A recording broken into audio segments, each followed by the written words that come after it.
नमस्कार, स्वागत है आपका खबर झारखंड में। आपके साथ मैं हूं अभिषेक कात्यायन।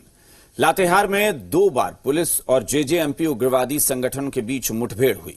मुठभेड़ सदर थाना क्षेत्र के औरैया और कुडपानी जंगल में हुई है। मुठभेड़ में पुलिस ने उग्रवादियों का एक AK-47 राइफल और देसी राइफल बरामद की है। पिछले 3 दिन से नक्सलियों की गिरफ्तारी के लिए सर्च ऑपरेशन चलाया जा रहा है। इस बीच सबसे पहले दोपहर 1:30 बजे कुडपानी जंगल से सर्च ऑपरेशन के दौरान मुठभेड़ की खबर आई और जब जेजेएमपी उग्रवादियों ने पुलिस को देखते ही गोलीबारी शुरू की। करीब आधे घंटे तक दोनों तरफ से रुक रुक कर गोलीबारी होती रही। फिर 3:30 बजे दोनों तरफ से गोलीबारी हुई। अंधेरा और जंगल का लाभ उठाकर उग्रवादी फरार हो गए। चलो, बहुत बढ़िया, तुम लोग बहुत अच्छे से कर दिया। अभी हमारी टीम से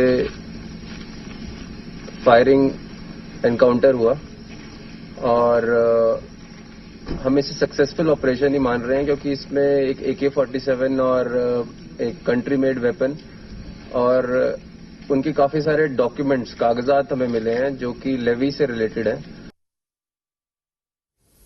कोयलांचल में जमीन धंसने की घटनाएं आए दिन सामने आती रहती हैं और इस बार निरसा चांच पंचायत के डुमरी जोड़ के जंगल में करीब 100 मीटर के दायरे में जमीन धंस गई।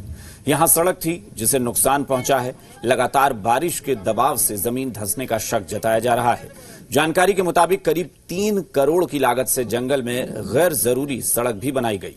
दरअसल ये सड़क बाबू डंगाल मोड़ से नूतन ग्राम विनोद बाबा मंदिर तक बननी थी, लेकिन ठेकेदार की मनमानी और पैसों की बंदरबांट के कारण 2 करोड़ 86 लाख की सड़क जंगल में बना दी गई, जो अब जमींदोज हो चुकी है। आपको बता दें कि बरसों पहले इस क्षेत्र में BCCL की ओर से अंडरग्राउंड माइंस भी चलाई जा रही थी।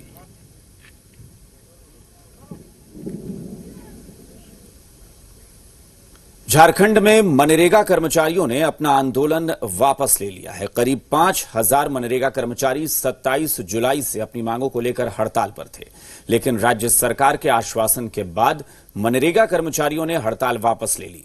ग्रामीण विकास मंत्री से बातचीत के दौरान स्थायीकरण और वेतनमान को लेकर कमेटी के फैसले को जल्द लागू करने का आश्वासन मिला है। साथ ही मनरेगा कर्मचारियों की सीधी बर्खास्तगी नहीं होगी। इसके अलावा हड़ताल के दौरान की अवधि में मानदेय देने पर भी सहमति बन गई है। पहला मांग था हम लोगों का स्थायीकरण का, तो स्थायीकरण में हम लोगों के लिए कमेटी बनाई गई है अनुबंध कर्मचारियों के लिए, जिसमें मनरेगा कर्मी भी शामिल हैं और उनका जब रिपोर्ट आ जाता है तो उन पे तत्काल जो है कार्रवाई की जाएगी। वेतनमान जो है अस्थायीकरण दोनों का उन्होंने ये समाधान हमारे लिए निकाला है। सामाजिक सुरक्षा के लिए मनरेगा कर्मियों के लिए पहले कोई प्रावधान नहीं था, लेकिन अभी जो बैठक में सर के द्वारा जो हम लोगों को बतलाया गया कि आप लोगों के लिए प्रावधान किया गया है, उन्होंने और भी ढेर सारे बातों को हमारे सामने रखे हैं। उस पर भी हम लोग ने कहा है कुछ ऐसे चीज़ें जो हैं वो कार्मिक विभाग और फाइनेंस विभाग से भी होता है, उस पर भी हम लोग ख्याल रखेंगे।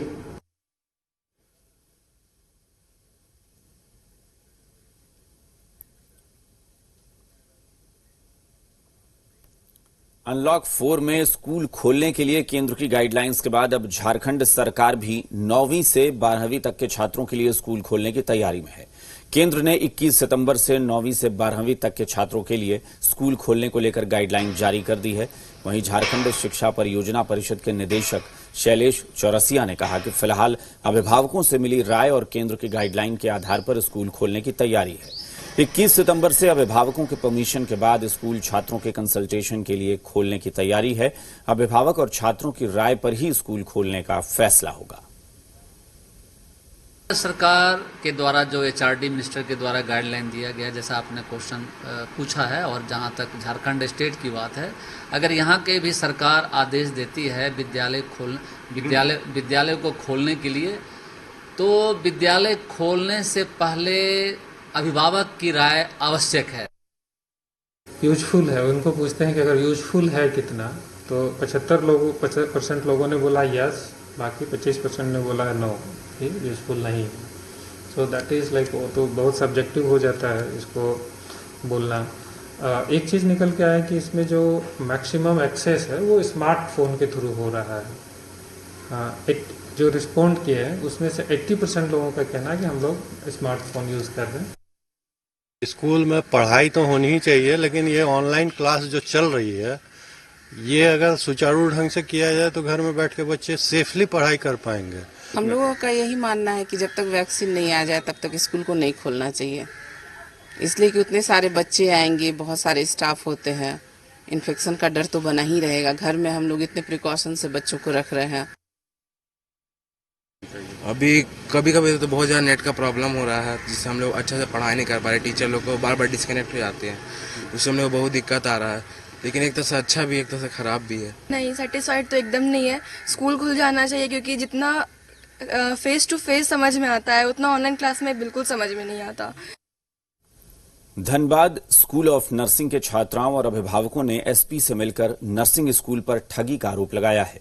छात्राओं के मुताबिक Dhanbad school of nursing school को आईएनसी से मान्यता नहीं मिली है और इसकी उन्हें जानकारी नहीं दी गई। धनबाद स्कूल ऑफ नर्सिंग का संचालन अशरफी हॉस्पिटल के जिम्मे है। नर्सिंग स्कूल को मान्यता न मिले होने की वजह से पास आउट हुए छात्राओं को नौकरी नहीं मिल पा रही है। छात्राओं ने पुलिस अधिकारियों से अपनी फीस के पैसे वापस दिलवाने की मांग की है। वहीं अशरफी हॉस्पिटल के डायरेक्टर सुप्रीम कोर्ट के आदेश का हवाला दे रहे हैं। डायरेक्टर का कहना है कि अब इंडियन नर्सिंग काउंसिल से मान्यता जरूरत नहीं होती है और उनके पास झारखंड नर्सिंग काउंसिल और कोयलांचल विश्वविद्यालय की मान्यता है। वहीं नर्सिंग छात्राओं की शिकायत पर सिटी एसपी ने DSP law and order Mukesh Kumar को जांच का आदेश दिया है। इसके आधार पर कार्रवाई की जाएगी।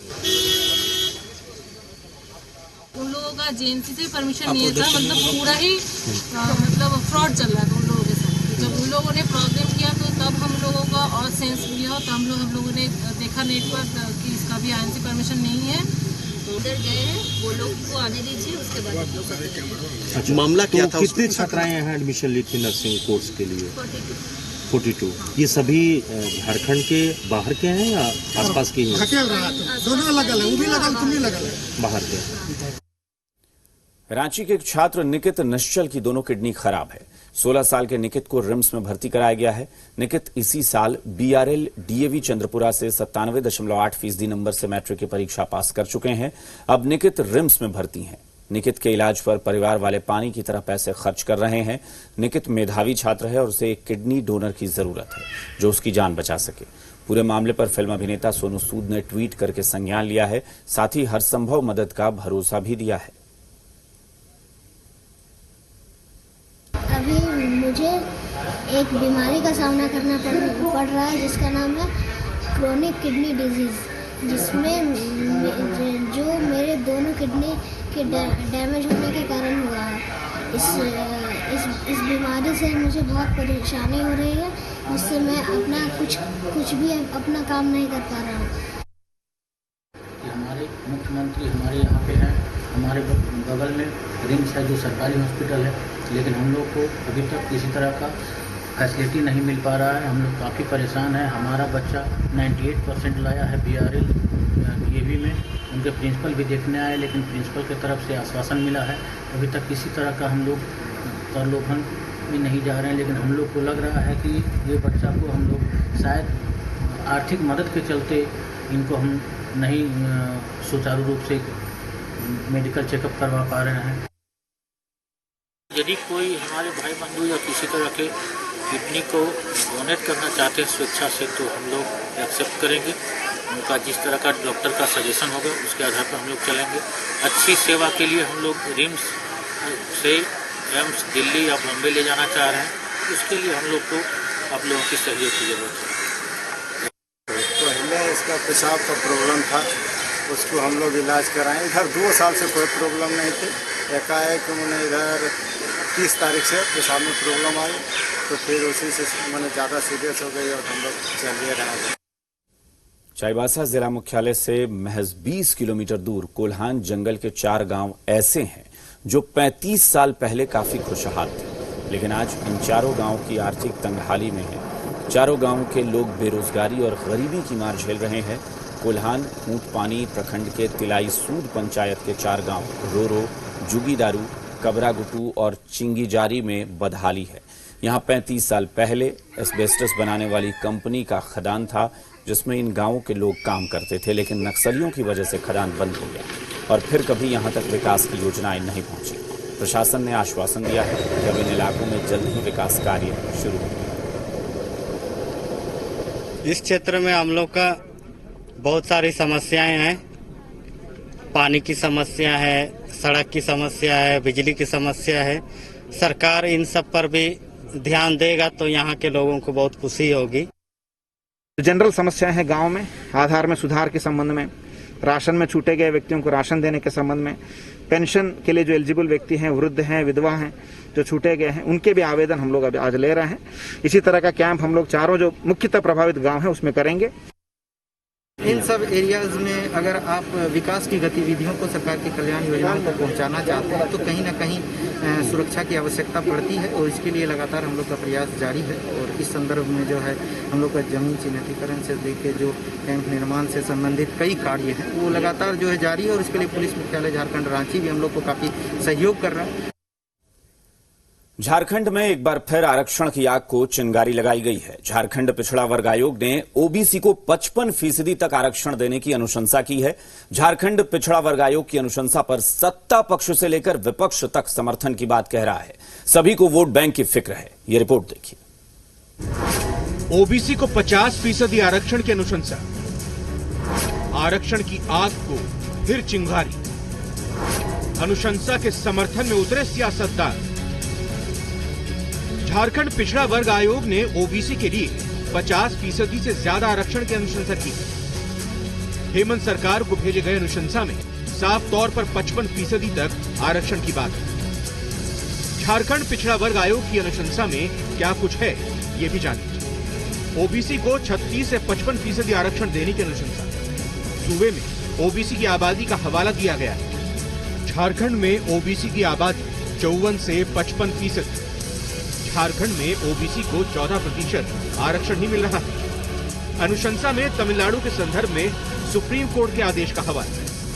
झारखंड पिछड़ा वर्ग आयोग के अध्यक्ष जस्टिस लोकनाथ प्रसाद ने अनुशंसा की है।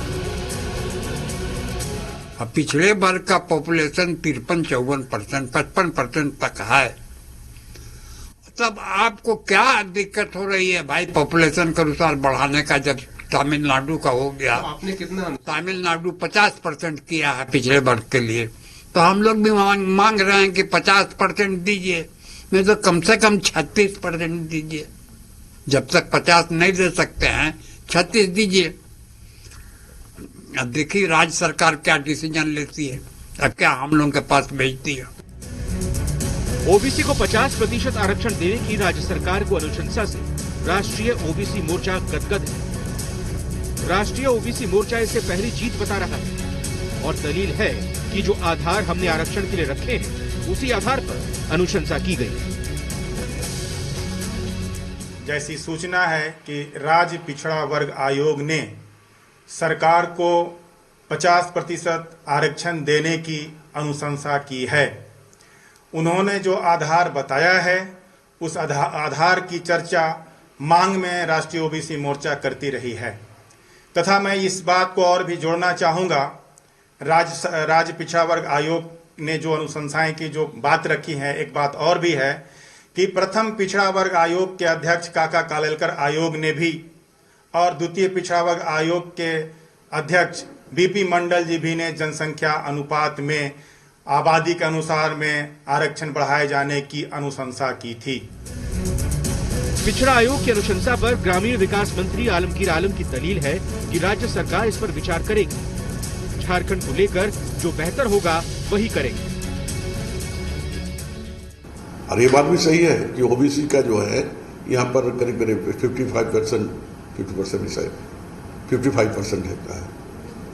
तो ये दूसरे राज्य का भी जो आरक्षण है उसको भी मंगाया जाएगा और अब जो आयुषा है उसको भी देखा जाएगा और जो झारखंड के परिप्रेक्ष्य में जो बेहतर होगा सभी को लेकर चलना है, सभी को आरक्षण मिले, इस बात को भी हमें ध्यान रखना पड़ेगा। वहीं जेएमएम विधायक सुदीप सोनू का दावा है कि आने वाले दिनों में आरक्षण बढ़ेगा और झारखंड की पिछड़ी जाति को इंसाफ मिलेगा। निश्चित रूप से आरक्षण का प्रतिशत बढ़ना चाहिए और मैं तो इस बात के लिए बड़ा आशान्वित हूं कि हमारे लोकप्रिय मुख्यमंत्री ने अपने निश्चय पत्र में पिछड़ी जाति के लिए 27% आरक्षण का निश्चय पत्र दिया था। तो मुझको बहुत उम्मीद है कि आने वाले दिनों में यह आरक्षण बढ़ेगा और इस क्षेत्र की, झारखंड की पिछड़ी आबादी को न्याय मिलेगा। राज्य पिछड़ा आयोग के आरक्षण बढ़ाने की अनुशंसा पर बीजेपी प्रदेश अध्यक्ष दीपक प्रकाश ने कहा है कि थोड़ा स्वरूप सामने आ जाए कि इनकी नीयत क्या है, उसके बाद ही बीजेपी टिप्पणी करेगी। जब पिछड़ों की बात होगी तो पिछड़ों के हित के लिए काम करने वाली एकमात्र सरकार भी भारतीय जनता पार्टी के नेतृत्व वाली सरकार है। इसलिए पिछड़ों को सम्मान देने की बात, उसके स्वाभिमान की रक्षा करने की बात और उनके साथ खड़ा रहने वाला एकमात्र राजनीतिक दल है तो भारतीय जनता पार्टी। वहीं निर्दलीय विधायक सरयू राय ने साफ किया कि सिर्फ तीर चलाने से कुछ नहीं होगा, तीर निशाने पर लगना चाहिए। संसद कानून बदले और सुप्रीम कोर्ट अपना आदेश बदले। सुप्रीम कोर्ट में जाएं, संसद में जाएं, संसद कानून बदल दे, सुप्रीम कोर्ट निर्देश जारी कर दे। ये सारे जो अवरोध हैं, इन अवरोधों के रहते हुए भी अगर हम ये बात करें कि ऐसा होना चाहिए, वो सरकार को अनुशंसा करेंगे तो राज्य की सरकार को कहां अधिकार है इसमें। राज्य पिछड़ा आयोग के आरक्षण का पासा फेंक दिया है, अब गेंद सरकार के गोले में। देखना होगा सरकार क्या कदम उठाती है। चंदन, सी मीडिया, रांची। यहां रुकेंगे एक छोटे से ब्रेक के लिए, लेकिन कहीं मत जाइएगा, फौरन लौटते हैं।